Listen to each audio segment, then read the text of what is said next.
મિત્રો આજે આપણે બધાએ આજે એક એવા પરમ પૂજ્ય સંતની જયંતીમાં ઉપસ્થિત છીએ કે જેમનું માત્ર નામ લેવાથી બાપાની તો ભક્તિ થાય, ભેગી રામ ભગવાનની ભક્તિ થઈ જાય।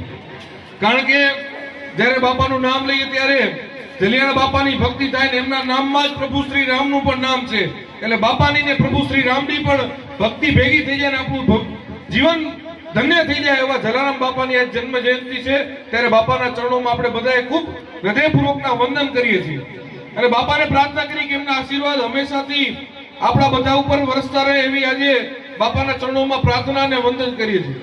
મિત્રો, જલારામ બાપા એટલે આ ભારત ભૂમિના એક એવા સંત કે જેમને એક એવું કરી બતાવ્યું કે સંત બનવા માટે માત્ર ભક્તિ નહીં પણ ભક્તિની સાથે સેવા અને ત્યાગ પણ હોવો જોઈએ, એક એવી ભક્તિ કરી બતાવી એવા પૂજ્ય સંતની આજે જયંતિમાં આપણે બધા ઉપસ્થિત થયા છે, એનો આપણને આનંદ છે। તો જલારામ બાપાના જીવનમાંથી ઘણું બધું આપણે ઉતારવા જેવું છે। તેઓનો જન્મ 14 નવેમ્બર 1799 ના વીરપુર ખાતે થયો હતો।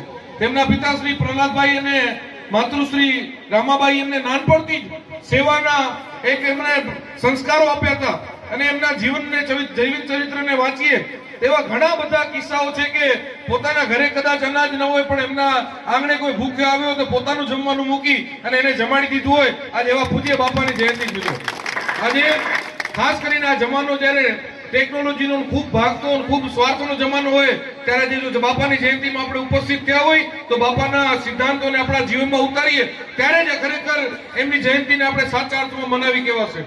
બાપાએ પોતાના જીવનમાં ક્યારે જાતિ પાતિ કોમ ધર્મ કાંઈ નથી જોયું। એમના દરવાજામાં પણ એક જ સૂત્ર લખેલું છે કે અન્ન ક્ષેત્ર કદી બંધ નહીં થાય। આજે એ વીરપુર હજી પણ હમણાંથી વાત થઈ કે 1 રૂપિયાનું ક્યારે દાન લેવામાં નથી આવતું, પણ ત્યાંથી કોઈ ભૂખ્યો પાછો ન જાય।